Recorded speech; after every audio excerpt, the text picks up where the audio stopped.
Welcome to the seventh season of the Deep and Durable Learning Podcast. I'm your host, Mike Gray.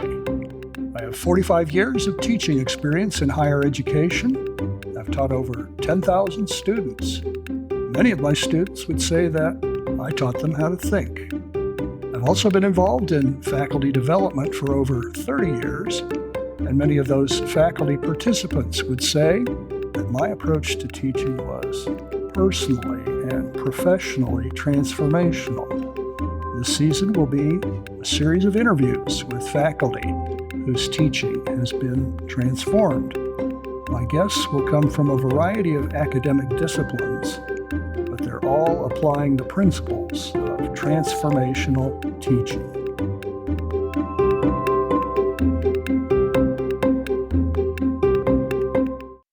We welcome back today Dr. Amy Hicks. Amy has a PhD in biochemistry as well as a Master of Public Health.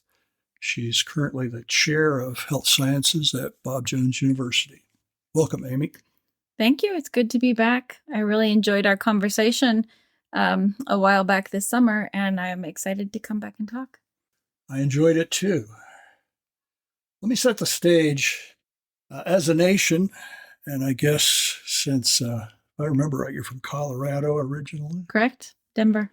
So I'm from Utah. So the ideal of rugged individualism. That's right. We're good Westerners. Good. Yeah, absolutely. And self-determination. Don't mess with me. I know what I'm doing, and I'm quite capable. Thank you very much. So that kind of individualism, combined with lack of understanding of principles of disease transmission, sometimes sets us up to violate the self-determination of our neighbor, that is, the public, since we're talking about public health. Mm-hmm. So here's an instance that I heard last fall. It was inadvertently offered by Whitney Williams on a podcast called The World and Everything in It, which I listened to during the week. This particular podcast aired on October 18th last fall, which would have been 2022, when the U.S. was on its way up to a new spike in the instance of COVID-19 that reached a peak around January. So Whitney, in this podcast, recounts getting her family ready to go to church and discovering when everybody was in their minivan that her youngest, who had complained about his stomach earlier, was actually in earnest. She pulls him out just in time for him to lose his breakfast on the driveway. The family reluctantly goes back into the house to watch the church service online. Over the next hour, as they wait for the service to come on, her son seems to have made a miraculous recovery. They decide they'll attend church in person after all and drive off. As they walk up the front steps of the church, the young boy vomits on the steps. I'll let Whitney tell the rest. Doesn't exactly leave the best first impression for visitors, I joke with the welcome team as I rinse the concrete with a pitcher full of water I borrowed from the coffee bar. But maybe our mess on the front steps of the church sends exactly the right message to visitors, I thought, as we made our way back home to watch the service online.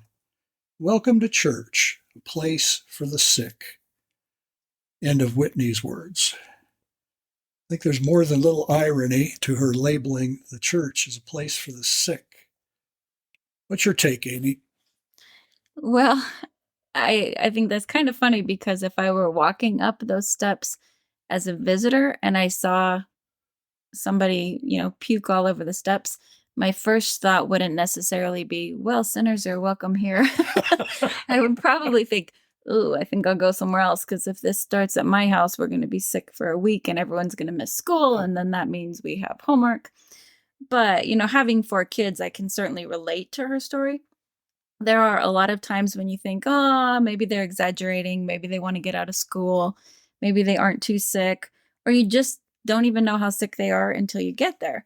So I know there have been multiple times when I sent kids sick to school just to have the nurse call me later to come get them because they had started a fever.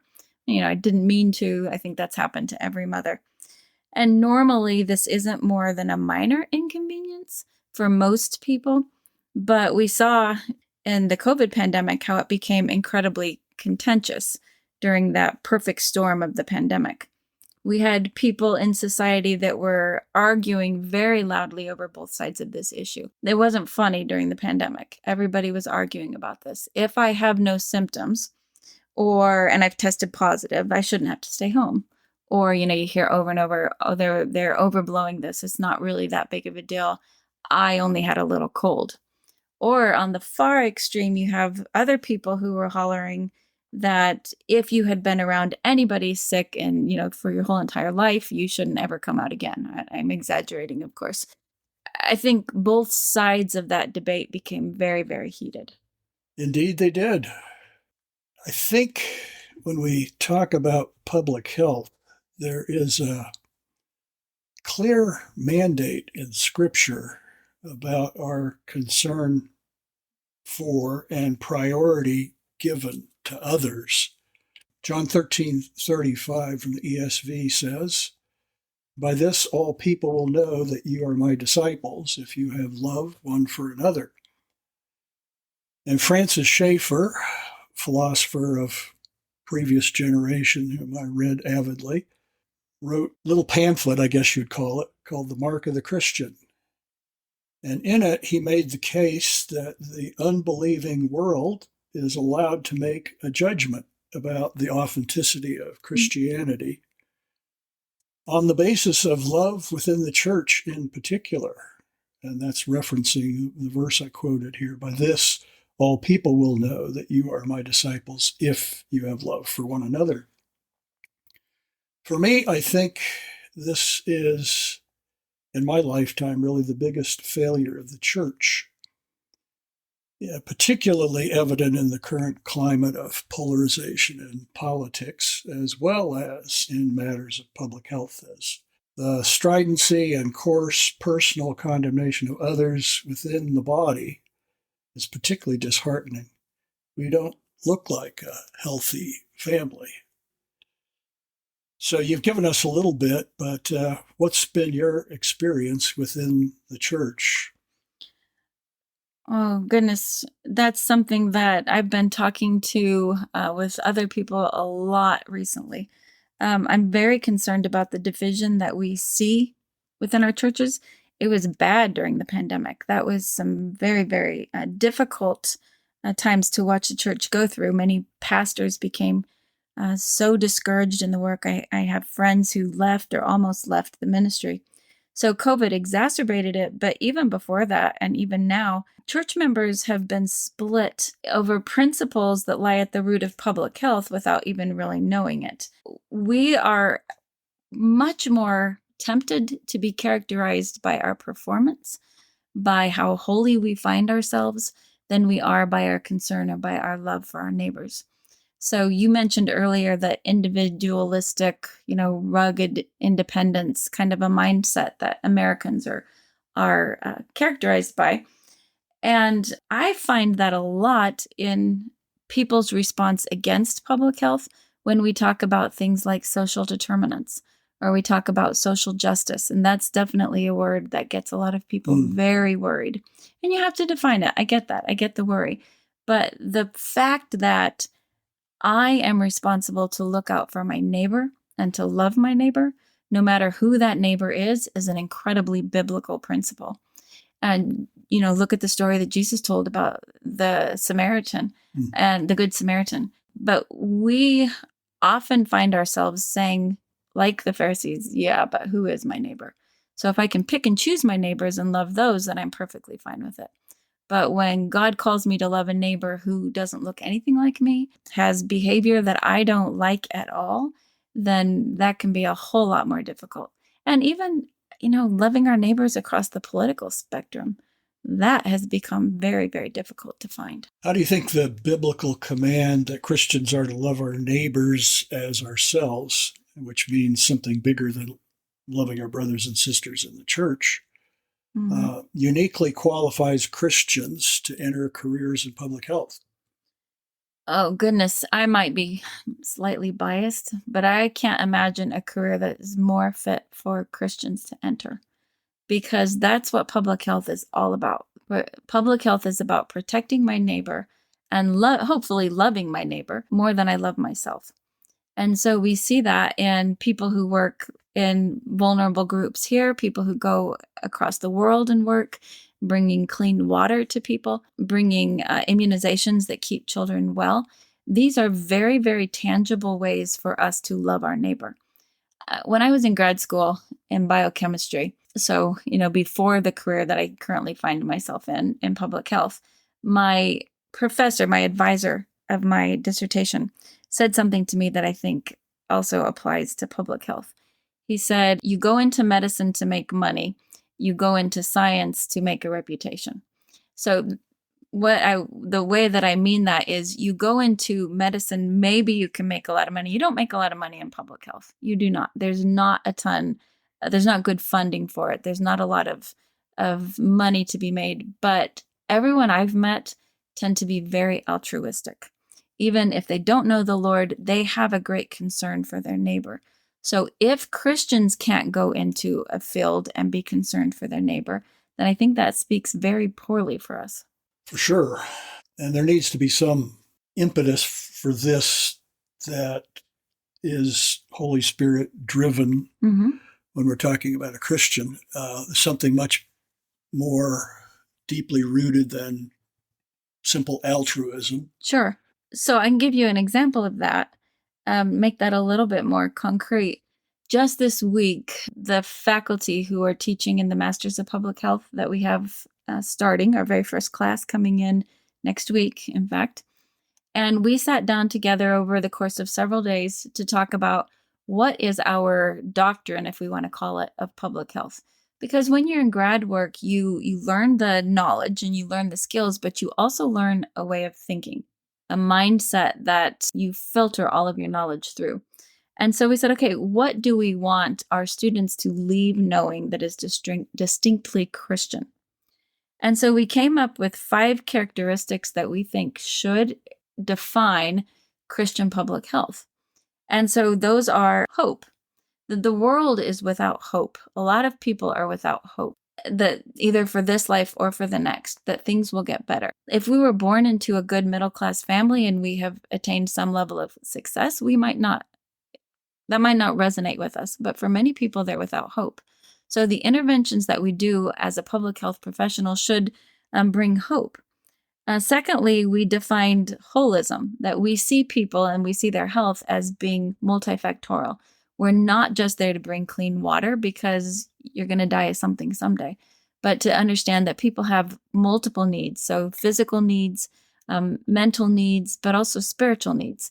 And you can't bring wholeness to a person until you've addressed all of those. So those would be the 2, I would say, that characterize particularly how Christians should view public health, that we're doing it out of a desire to bring hope for now and hope for the future, as well as viewing all of a person's needs and wanting to bring the gospel into that in order to meet those needs. We're going to circle around to the thinking of a professional in public health more specifically in a few minutes. The former director of the Centers for Disease Control, Rochelle Walensky, said in a New York Times guest essay, quoting here, "The job of public health is to strike an appropriate balance between protecting the health of all those who live in the United States while minimizing the disruption to the normal functioning of society."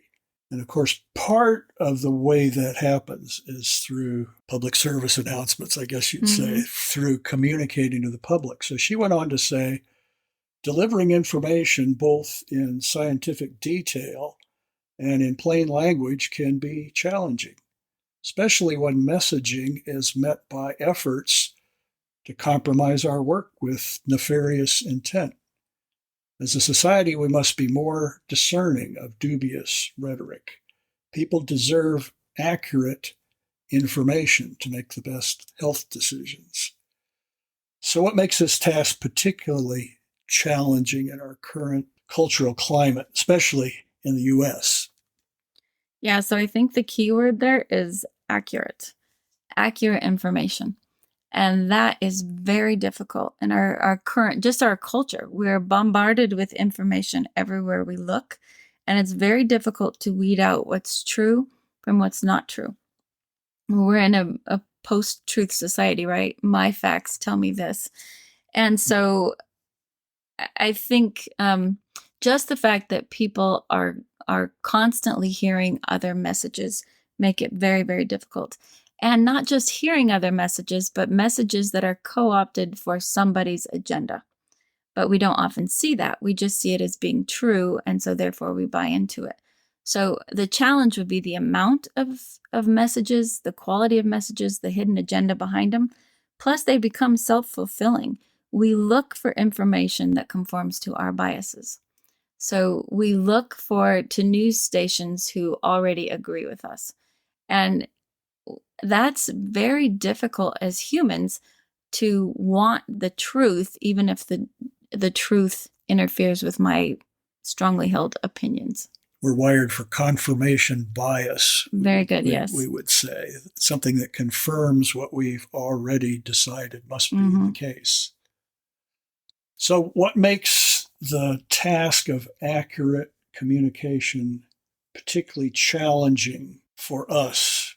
I mean, part of this is there's a fundamental distrust of institutions and authority structures these days. In my youth, and believe it or not, I was a youth at one time, but it was in the 50s and 60s. It used to be that distrust, don't trust anyone over 30 from the hippie generation, was a left-wing political item. Today, though, even though there is some distrust of institutions on the left, conservatives are more likely to deeply distrust institutions and authority structures, which is really paradoxical if you think about what a conservative is, because these are largely historical systems and institutions, and conservatism normally seeks to conserve what we've already built, not to uproot and tear down or disregard authority. So how does this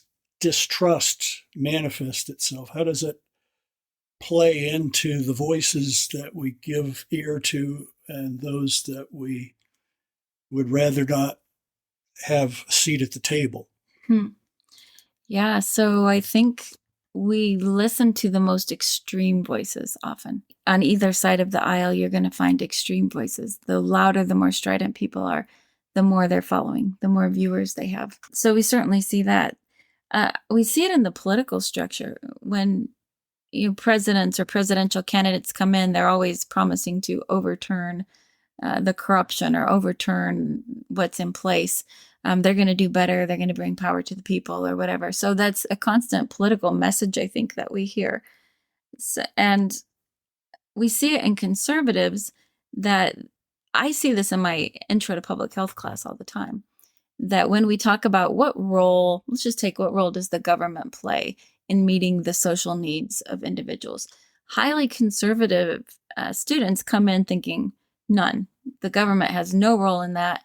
That should be the church. The church should be in charge of that. I'm like, okay, great. Well, are all churches meeting the needs of single mothers to feed their children, providing formula? Are they providing healthcare? Is that even the duty of the church to make sure that people have access to healthcare? We tend to think these government structures are wrong, they're bad, they're telling me something that is incorrect, instead of looking at both sides. So how do you think this tendency to be suspicious, this tendency to distrust existing authorities, to listen to the loudest voices, how do you think that can be laid to rest, or is that the impossible dream? I think that's something that we'll be wrestling with for quite a while. The only way that I can see to do it is to consistently lay out reasonable, well-reasoned information that isn't co-opted by either political party. And I'm not sure how that happens, honestly. But when we can give data, we can give scientific data that bolsters our claim, but you'll always have people who distrust science and distrust the research that you give. We're living in a post-truth world, so I'm honestly not sure how to answer that question. I don't have that answer. There isn't a ready-made one, I don't think. There is not. Let's go down the road of trying to dissect the thinking of a public health professional. There is a distinctive, I think, point of view that somebody in public health adopts. Okay, so the point of view of a public health professional, there are several. There are several important doctrines, I guess, that we could say for public health. One of those is the public part, that we're not treating a simple or a single individual that comes to us. We're diagnosing and treating, we're treating an entire community. So the community is our patient. A group of people are our patient. So that's one of the points of view, that we're protecting the health of the whole community. Another point of view would be the health part. What is health? Well, we are not treating disease so much as we're seeking to prevent disease and to pursue wellness. And so those seem like, obvious statements that we can all get behind, but they can conflict with our they conflict with medical care, what we're used to. We're used to going into a doctor when we're sick. We're used to having a very individual approach to our treatment, and that's not what public health is. Public health is an intervention to improve the health of the whole community and to prevent sickness in the first place. I remember during the first year of the COVID pandemic, having conversations with MDs who were approaching the issue of COVID transmission differently, in some cases at odds with public health professionals. And I remember reading an article by, I can't remember the author right now, but it was an individual who was an MD, but was also a public health professional. And he was confessing in this, it was a New York Times essay, that he realized that he needed to take off his MD hat and put on his public health hat because he was approaching this thing in a way that was not really productive from a public health perspective, that he was looking at these people as individual patients who might get a disease and not looking really at the prevention side of things or getting ahead of things by trying to determine vulnerable populations and ways in which they could be protected at minimum inconvenience to the rest of the population. So he was articulating that there was a different perspective. And I think during that pandemic, since we worked together on a few things, that there was that collision between a need to know what's the incidence in the community, who are the individuals who could potentially spread this, and people who would just assume that we not be putting resources into finding the answers to those questions. How do you see this point of view contrast, whether with a MD or somebody on the treatment side, or just a layperson who's trying to stay healthy, but is maybe not sympathetic to these broad scale interventions that seem to be part of the way you're going to have to manage things from the standpoint of the public's health? Right. So like you said, we worked together a lot on that, trying to make sure that our campus could stay open. And our goal for that was to stop the transmission of the disease, or at least to slow it enough to be able to handle the number of students that got sick at any given time, and to protect those who were vulnerable. Most of us were not terribly vulnerable to a bad case of COVID, but there were a significant number of people who were. And so that's where the love comes out. Do I care about those people if I have to wear a mask? Well, wearing a mask wasn't the end of the world. But our goal in public health was to prevent or at least slow it. And so because this was a respiratory virus, there are only so many ways you can stop or slow a respiratory virus. If it had been, any type of bacteria or type of virus pathogen that we have only a limited number of ways to stop that. And those are the ones that we have to use. So our method was using masks. And of course, that's not 100% foolproof, so people get sick. So the next thing we need to know is, like you said, the incidence. How quickly is this spreading? And that's very important, because if it starts taking off like wildfire, we're in trouble. So we have to see how effective are our measures. And there were other measures besides masks. And so some of us wanted large-scale testing. And it became mandated, for instance, for the athletes. They were not allowed to play unless they had been tested within a day or two. Mandated by an athletic association. Yes, not by the school, by an athletic association. And so they were always getting tested. We had performances going on, and they were being tested to make sure that there wasn't a rapid spread of people who were spending long hours together. But there was a lot of pushback on random testing. It became voluntary. People had to agree to be tested.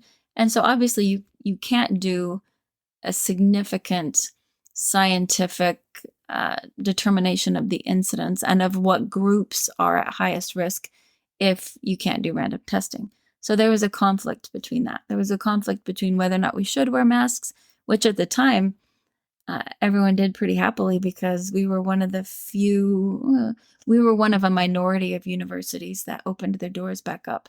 And we knew, okay, this is what we have to do to stay open. So people did it. So those were the things I'd say that were really at conflict. If we were taking a purely medical view, then we just treat the patients who come in.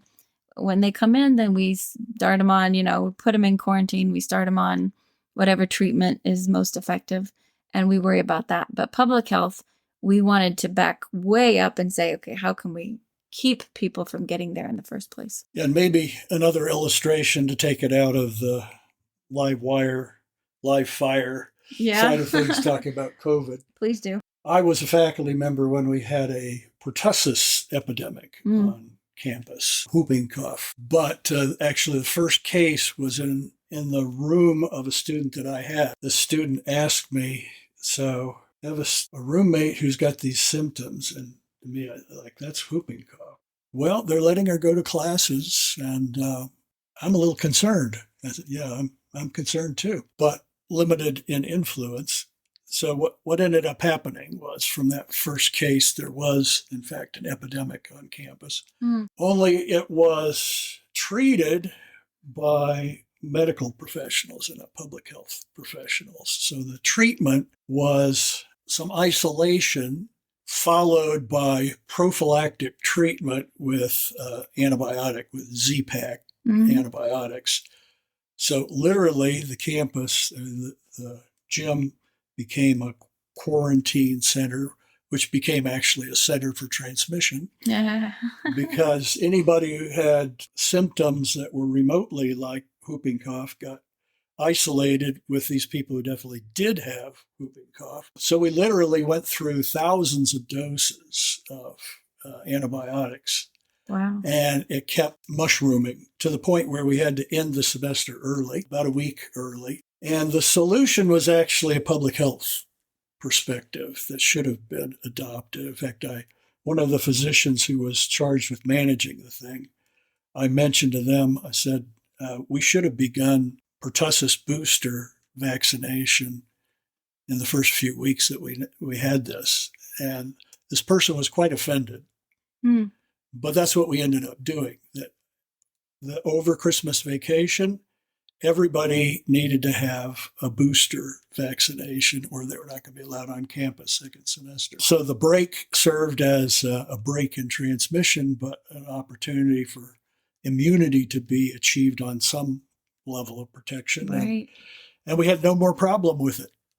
We were not the only institution that year of higher education that had a pertussis outbreak. But the answer was immunization. The answer was not antibiotic treatment for people who may or may not have the disease. So to me, that's another one of these examples of how a medical professional might handle these people as all potential patients and how we get out in front of it in a way that breaks the chain of transmission. Yeah, that's a very good example that we're not looking to treat, we're looking to prevent. So, and if we look into that, it's much, much cheaper too. Yeah. So it just makes sense all the time, all the way. So what would you say motivates public health professionals? I really do think there's a lot of desire to improve the community that motivates public health professionals. I mentioned, I said altruism earlier. And all the conferences I've been to, the different professionals that I see, they put a lot of work and a lot of thought into thinking, how can we make our towns better? And not just our towns, but who is at highest risk?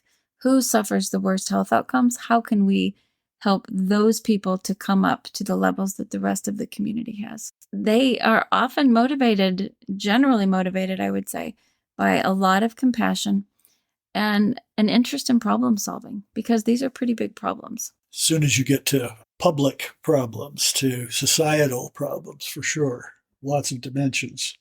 Another thing, since you said that, another thing I would say that is really characteristic of public health professionals for the most part is a collaborative spirit.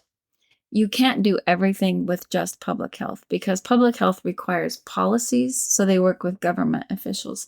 Public health requires social services, so they work with schools, they work with DSS, they work with meeting the physical needs of people. Public health requires us to work with healthcare professionals. We're not at odds. We should be working toward the same goal. Sure. Everyone I know that works in public health is very collaborative and open to other disciplines. So what kinds of questions do professionals in public health ask that probably the rest of us wouldn't ask? We ask a lot of why questions.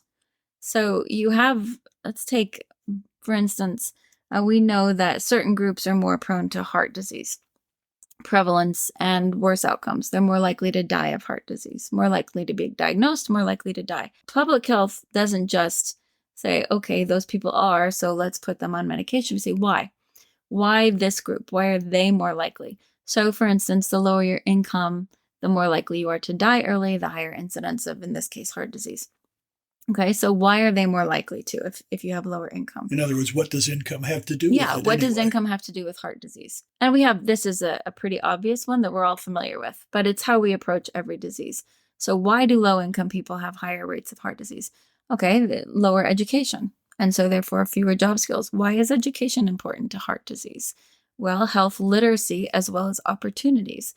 Okay, so what kinds of opportunities? The diet that you can afford to eat. You're not eating a diet high in fruits and vegetables if you live in the middle of a food desert. If you lack, if you're spending $25 a week on groceries, you're not buying fruits and vegetables. You're buying ramen noodles and beans and weenies. Public health is the reason why we continue to ask these why questions. It's what public health was built on. So John Snow in England is kind of the father of epidemiology. Cholera, right? Yes, cholera. So there was a bad outbreak of cholera in London, and everyone else just kind of said, oh, we have cholera. Too bad. How can we treat these people? John Snow started saying, okay, who's getting cholera? And he started mapping the city, and he found out that it was located within certain regions. Okay, what do they share in common?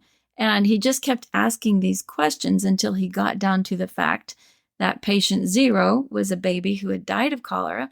Mother had thrown the feces, the diarrhea, into a pit, which leaked into a well that supplied a particular hand pump. And so people who came to that hand pump pumped up that well, that water, drank it, and got sick. And so he said, well, let's cut off this well, cut off the hand pump. And he actually got a lot of pushback on that. And he kept saying it. And finally, they cut off that well, and immediately people quit getting sick of cholera in that area.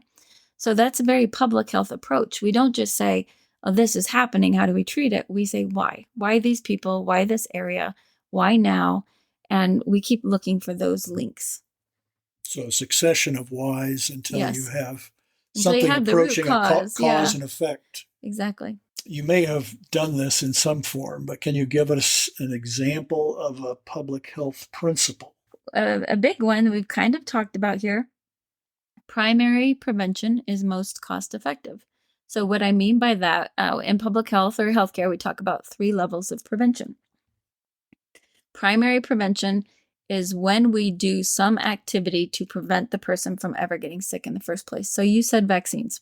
Vaccines are primary prevention. You never get sick in the first place. Secondary prevention is when we catch it early. So a mammogram is an example of secondary prevention. We're not preventing breast cancer, but we are hoping to catch it where we can reduce it as much as possible. And the patient's going to live. We can treat them much more successfully. Tertiary is where we have full-blown disease. We are just going to treat this patient. We're trying to slow the progression. We're trying to reduce the symptoms, but we're treating the patient. If we take heart disease, primary prevention says let's prevent it by eating a diet full of fiber, fruits and vegetables, reduce our sugar intake, have physical activity. That's primary prevention. Tertiary prevention is a bypass. That patient has had a bypass. Primary prevention costs a whole lot less, and it is so much cheaper on our healthcare system to have shifted to that viewpoint. The US healthcare system has typically been a very tertiary style of care. So public health says, let's not focus all of our efforts and our money on putting people on, giving people bypasses. Let's put our effort into making sure that they eat healthy and exercise. As much as we're able to influence their choices, yes. Right? And that's the hard thing. Yeah, it's easier to go in for the surgery than to change your lifestyle. I read an article that used the phrase public health in a context. I think it's related to something we talked about last time we chatted on a previous podcast, but Los Angeles, which of course is notorious for its traffic problems, is probably going to implement an automated traffic ticket system based on cameras on streets that are known to have problems with speeders, and there'll be a ticket issued if they're 11 miles an hour over the speed limit that will automatically be sent to the owner of that vehicle. And they call that a public health intervention to get on top of a problem on the prevention side of things. Correct. You agree that that's a public health intervention? Because that sounds a whole lot different than preventing bypass surgeries. It does, right? So public health concerns itself with everything that impacts health. So the fact that we wear seatbelts is a public health prevention. The fact that we have airbags is a public health prevention. So, decades ago, even when I was a kid, seatbelts were your mother throwing her arm out across you at the last minute. Yep. And there was a high rate of injury and death from traffic accidents. The government came in, mandated improvements in car safety, road conditions, seatbelts. And so those seatbelts then prevented so many of those deaths. And so we see, even though as Americans we travel vastly more miles than we did back then, we have fewer, as a rate, we have a lower rate of death from car accidents. That's also a really good example. We've gotten used to that public health measure, but when that first came out, I remember that was pretty contentious. My grandma, who lived to be 100 years old, she hated putting on her seatbelt. And I remember her saying, when I was a teenager, and I'm saying, Grandma, I'm going to get a ticket if you don't put your seatbelt on. And I remember her saying, the government can't tell me I have to wear a seatbelt. So we take it now as like, yeah, of course you wear a seatbelt. Many public health measures are pretty contentious when they first come out. Because it's somebody else telling me. Yeah. So I guess last question, why should lay people value the expertise of trained public health professionals? Sounds like there would initially, probably from a layperson, particularly if this is a new idea about prevention, be a potential collision. So we're encouraging lay people to give the benefit of the doubt to the public health professional. Why should lay people be willing to give that benefit of the doubt? That's a good question. Public health, like any other discipline, is a discipline. It's a field of study. People go to, college and get a bachelor's, they get a master's, they get a doctorate in this. There's a lot of rigorous scientific evidence that underlies what we're asking people to do in many cases. Now, in COVID, we saw that things changed. We were dealing with an evolving situation as it came. But often there are years and years and years of studies that are looking at public health situations. But public health has become a victim of its own success. So many things in our society are public health based, but we don't recognize it anymore because we just take it for granted. So the water that we drink here in the US is very, very clean for the most part. Flint, Michigan had some big issues with that. But for the most part, our water is very clean. And so we don't see children getting dysentery and cholera. We have still a high percentage of vaccination, so we don't see kids dying of polio. So we don't see the importance of these, and so therefore we can tend to discount it or say, yeah, I know that. I already know that better. And public health is intensely personal. It asks us to do things sometimes that put our choices and our rights behind the needs of the greater community. And so for all of those reasons, I think people feel like public health should be my decision. It should be my own decision, or they distrust it. And I think it's very fair to say public health has been co-opted to serve political agendas. And people see that, and it makes them very distrustful. But just as you go to your doctor and you get diagnosed, and he diagnoses you, and you're not going to, an herbalist to treat your cancer, hopefully. They have their specific field of study. We have our specific field of study. And so in that way, I would say we have to learn to value the knowledge that other people have. Yeah, absolutely. And I mean, that's true within the body of Christ, but there is such a thing as common grace, and people have been given abilities for the greater good, not just for their own professional reputation, but many of the things that we take as good things in modern society were created by somebody with unusual sets of gifts that we now benefit from. This idea that I'm not the locus of all of the expertise that I'm willing to not only benefit from, but give space for other people to exercise their gifts, and particularly for the greater good. And I think we're back to where we started, that we're commanded to sacrificially love others, and love acts in the best interests of the other people, whether that means that I need to create a set of priorities that allows the ability of this piece to help other people, even though I may not be convinced that I need it myself, that there are people who, as you say, have an expertise that when it's allowed to be applied, can make a significant difference.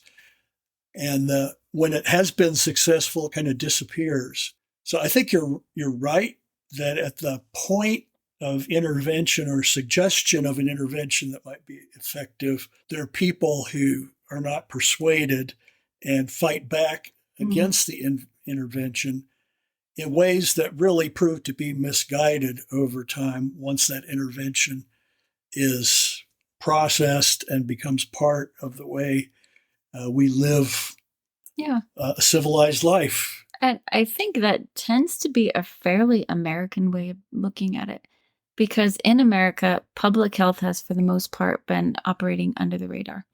Most people don't knowingly, they don't know when they come into contact with public health every day. But in many other countries, public health is esteemed, it's elevated, it's something that's developing. And so it's considered much more of a foundational discipline, where we've just kind of lost that because we felt like we're good, we don't need it. Right where we are. We're just fine. Thank you very much. Yeah, except that we don't necessarily represent the populace as a whole. Correct. And we do need to love our neighbors as ourselves. Well, thanks for an interesting, helpful discussion, Amy. Appreciate you coming back. Thank you so much for having me. I always enjoy it. Join me in 2 weeks as we follow the journey of an immigrant Mexican farm worker picking tomatoes and cucumbers in Florida, all the way through graduate school to a university classroom where he teaches graduate-level Hebrew. This eye-opening interview will help you to see the potential in each of God's image bearers. If you have questions or suggestions for future episodes, please contact me. I'd love to hear from you. Just go to deepanddurable.com. See you in 2 weeks.